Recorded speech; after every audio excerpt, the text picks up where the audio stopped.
Our top focus story is the ill treatment of an Indian diplomat in New York. Was this orchestrated? Was this pre-planned? What was the motive? Shocking revelations about the detention of Dr. Devyani Khobragade, the Indian Deputy Consul General in New York, have come to light. This is a Headlines Today exclusive report. Dr. Khobragade, the 39-year-old mother of two, was not only handcuffed in public, there are reports that she was strip searched at the police station in grave violation of the Vienna Convention. Dr. Devyani Khobragade was made to stand with common criminals, drug addicts, pickpockets. According to sources, the New York Police Department has said that it was following orders that came from higher ups. Sources also say the entire incident was aimed at sending a message to New Delhi and testing India's response. This, of course, is the second time that police in New York have humiliated Indian diplomats. In the first incident, the young daughter of a diplomat was arrested and locked up on false charges. While her school apologized, the US government did not. And New Delhi has reacted to Dr. Khobragade's humiliation. Lok Sabha Speaker Meera Kumar and the National Security Advisor Shiv Shankar Menon snubbed the US congressional delegation, refusing to meet them. Earlier, Foreign Secretary Sujata Singh, who had just returned from what was then being seen as a successful US visit, had summoned US Ambassador Nancy Powell and protested the treatment. The government says the matter is being taken up with the US, and ill treatment of the woman diplomat in the US is unacceptable. Now, the United States has violated international law on at least two counts. One, by arresting a foreign consular officer, and second time by handcuffing a diplomat. Article 41-1 of the Vienna Convention very clearly states that consular officers shall not be liable to arrest or detention pending trial, except in case of a grave crime and pursuant to a decision by the competent judicial authority. The second clause of the same article goes on to state that the consular officer shall not be committed to prison or be liable to any other form of restriction on their personal freedom, save in execution of a judicial decision of final effect.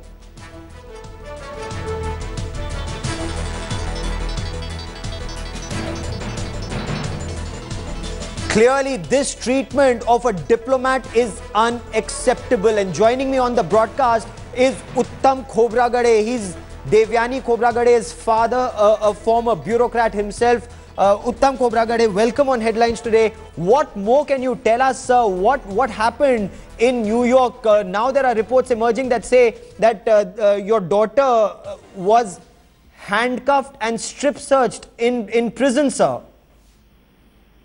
Yeah, I am hearing now. I feel ashamed that I am still in this country alive. The independent country's diplomat, my daughter has a sterling career, worked in the difficult post like Pakistan. Now it clearly shows that the so-called false charges was a alibi. The real reason was something else. It was not my daughter was stripped, it was India which was stripped. And the government must now act properly. The least they should do that. The least they can do that to ask this government of the US to take out that drop that false charges, at least tender apology to her. It is a shame. It indeed is a shame. Senior journalist Veer Sanghvi also with me on the broadcast. Uttam Khobragade, would request you to stay on with us. You're spot on when you say this is not insulting just a diplomat. Veer Sanghvi, is this insulting India the way Devyani Khobragade, representing India in the US, was handcuffed and strip searched? Gaurav, you're going to get presumably lots of diplomats to tell you why it was violative of Geneva Convention, the Vienna Convention. Forget about that. I'm speaking as a layman. As a layman, as an ordinary Indian, I am very angry. And I would imagine nearly everybody watching this broadcast is very angry. And I think, and I don't think the government realizes this is going to move beyond diplomacy. This is going to become a big-time political issue. When this government took office, we thought India was on the verge of becoming a global superpower. In the last 5 years of Manmohan Singh, we have lost every last last vestige of that hope. We are now in a situation where you can't get a guy back from Togo for his child's funeral. Italian fishermen can come and kill Italian soldiers can come and kill our fishermen and go away. There's a huge amount of anger, a sense that India is being pushed around by everybody because we are seen as a faltu country, as a country that can't do anything about it. And this is particularly important for this government because this man, Manmohan Singh, is the most pro-American Prime Minister in the history of India. He has offered to resign only twice. Once when his Indo-US nuclear deal, which has achieved nothing, did not go through. And the second was when they couldn't allow FDI and foreign investment. This is a man who is seen as being particularly close to the Americans. He had an official lunch for Condoleezza Rice last week. If he does not get onto the phone, does not call Obama and tell him how Indians feel, this issue is going to spiral out of control. That's a very, very important point that Veer Sanghvi is making here on Headlines today. Dr. Manmohan Singh is one man who's seen as most pro-American Indian Prime Minister, and look at the way India is being pushed around. Let me get a diplomatic voice on the broadcast. Ambassador Rajiv Dogra joins me for more on this. Ambassador Dogra, is this how diplomats can be treated? Is this acceptable behavior? Whatever be Dr. Devyani Khobragade's alleged crime, it wasn't murder, it wasn't a heinous crime, whatever be the alleged crime, can she be strip searched? Can she be handcuffed? Can she be taken into a lockup and kept with common criminals and drug addicts and drug peddlers, sir? Well, I am extremely sorry that this news should have broken out on 16th of December when we heard of the most atrocious behavior by some criminals last year against Nirbhaya. Is the American administration trying to equate itself with criminals who mistreated Nirbhaya? Or are they trying to outdo even the most barbaric regimes of Saddam Hussein and Gaddafi, who never mistreated a diplomat? Diplomat's status is special in the world, and it has been so historically. Yet for some arrogant reason, not only is America crossing all boundaries and all conventions of diplomatic behavior, but it is also using very false premises. For example, Preet Bharara's statement after the arrest of this very able diplomat said that there were two people who gave false statements. One was the Deputy Consul General, according to him, and the other was the maidservant who was to accompany her. After all, maidservant gave a signed statement to the US Embassy. Has the maidservant been arrested and given the similar treatment as a senior diplomat has been given? So obviously, America is out to, for some reason or the other, put pressure, whether for commercial reasons or for some political reasons, to put pressure on India. And it happened at a time when the Foreign Secretary was in Washington, and there is no way a New York policeman would have dared arrest a Deputy Consul General without the sanction of Washington. So had they planned it at such a time when Foreign Secretary was going to be there? And one more thing which hurts me, that all along in this entire episode, you have women diplomats on all sides. The US ambassador is a woman herself. What if she was treated in the same manner? God forbid, two wrongs don't make a right. And clearly, India does not believe in this kind of behavior, this kind of barbaric behavior. You talked about Preet Bharara in this case. Do you see, Veer Sanghvi, do you see an angle there to this story? Is there another angle to the story? Well, look, I don't know Preet Bharara and I'm not there, but what we do know is that this is a federal crime. That this is the US attorney. This is not some New York State District Attorney, New York City District Attorney going crazy. It has to have been done by somebody quite senior. We know that Preet Bharara is trying to do Rudy Giuliani, is perhaps trying to use his position to jockey himself into some kind of political career. It is possible, it's been suggested, that he's eager to prove to Americans that he's just as much of a steak-eating, hamburger-eating guy, apple pie-eating guy like them, and has no particular soft corner to Indians. And perhaps that's why this poor woman has been victimized. I have no idea whether this is true or not, but even if it is true, isn't it time that somebody told this guy to shut up? Somebody clearly needs to tell the US to behave, and is India doing so in the right earnest? Uttam Khobragade, India's response so far, sir. What happened to Dr. Devyani Khobragade in New York? What is the response that you've got from Government of India? Are you satisfied with the way India has reacted so far? much more needs to be done. Okay. Hello? Yeah, go on. Much more needs to be done. They clearly showed these so-called false charges of the false agreement entered a year ago in Delhi. This is only alibi, and my daughter is being made a scapegoat and she is being harassed, tortured there. So simple protest will not do. The government must do something more positive now.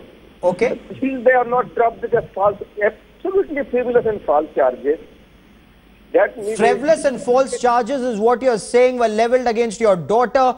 Whatever be the case, can a diplomat be strip searched, and India's response so far? Let me bring in Bhaskar Roy for more on this, for the nuanced diplomacy. Bhaskar Roy, India's response so far? Summoning the US ambassador, saying this behavior is unacceptable. Shiv Shankar Menon not meeting a US congressional delegation, or Meera Kumar not meeting a US congressional delegation. Is this enough, sir? What should India be doing? See, I served as Minister, Consular in the Indian Embassy in Washington, and I have seen how they work. We have to take it into three parts. This kind of treatment is given to criminals. Yes. The ones, who go on murdering people, knifing people, and that kind of thing. Strip searches for them, who are then put into cells, arrested cells. Normally, it is not done. Handcuffing they do. But anyway, leaving that apart, the whole permission for this act came from the State Department. Yes. And they must have discussed with the Justice Department. And you would know, and I know it personally, that there are many cold warriors still there in the US administration, and also maybe the think tanks. Okay, clearly this you're saying that this behavior is unacceptable and India needs to do much more. We here on Headlines Today will be tracking this story very, very closely. Veer Sanghvi, Uttam Khobragade, Bhaskar Roy and Ambassador Rajiv Dogra. For the moment, many thanks for joining me. Moving on to the other big story we've been tracking through the day here on Headlines Today. Former Supreme Court Justice A.K. Ganguly clearly stands exposed in a drastic move. Additional Solicitor General Indira Jaising has made public the law intern's sworn affidavit to the Supreme Court committee probing the harassment case. Details are shocking to say the least, and describe in detail the harassment the young intern had to put up with. The former Supreme Court Justice remains defiant. It was at this hotel where the alleged incident of sexual harassment took place, ironically less than a kilometer from the epicenter of the unprecedented Delhi gang rape and murder-related protests that Delhi witnessed in December 2012. Now, while in this case the criminal complaint with the Delhi police remains in suspended animation, Justice Ganguly continues as the chairman of West Bengal's Human Rights Commission. But with the sordid details of the victim's deposition now being made public, the pressure against Justice Ganguly is rising. Disgraced, but defiant and still in denial. But voices against the retired Supreme Court judge are getting louder by the day, particularly after details emerged of the law intern's treatment at the hands of the former judge. Details released by the Additional Solicitor General Indira Jaising. The judge informed me a report had to be submitted the next morning and asked me to stay in the hotel and work all night. I declined, but he ignored my protests and inquired whether a room could be booked for me at the same hotel. The judge apologized for spoiling my Christmas Eve and asked me if I wanted to have wine. He suggested I should go to his bedroom and relax while drinking some wine. According to the affidavit, the Supreme Court judge did not stop there. During dinner, the judge put his hand on my back and thanked me for agreeing to help him. I moved away, clearly indicating that his physical contact was unwelcome and not proper. By now, I was feeling threatened. The judge then approached me and put his hand on my hand and said, "You're very beautiful." I immediately rose from my seat, but he caught my hand and said, "You know that I'm attracted to you, don't you? I really like you. I love you." By now it was clear to me that the events were not innocuous in nature and that he was making unwelcome sexual advances. I quickly left the room, but the judge followed me to the elevator, repeatedly asking me to stay back. I left the hotel at 10:30 p.m. Next morning, I sent an SMS to him saying that after the previous night's incident, I could no longer work with him. He tried to contact me repeatedly, but I did not answer his calls. If Delhi police do choose to take action, it will be Section 354 of the Indian Penal Code, read with Section 509 of the Indian Penal Code, which would make it verbal and non-verbal conduct of a sexual nature. Meanwhile, Justice Ganguly remains defiant, refusing to quit his post as the chief of West Bengal Human Rights Commission. He also hit back at the ASG, saying how could a confidential affidavit meant only for the eyes of a Supreme Court committee be released by Indira Jaisingh. It's the fact that prominent members of society chose to come out and speak in favor of Justice Ganguly. No less a person than the former Chief Justice of India has given him a character certificate. We've also had the former Speaker of the Lok Sabha support him, and here was this intern without any support. Pressure is mounting against him and the Trinamool Congress, which is organizing all these protests right outside the West Bengal Human Rights Commission. They are determined that they are going to continue to put pressure on the West Bengal Human Rights Commission chairman so that he resigns from his post, because they believe his position has now become untenable. With camera person Chitra Bhanu Pathak, Indrajit for Headlines Today in Kolkata.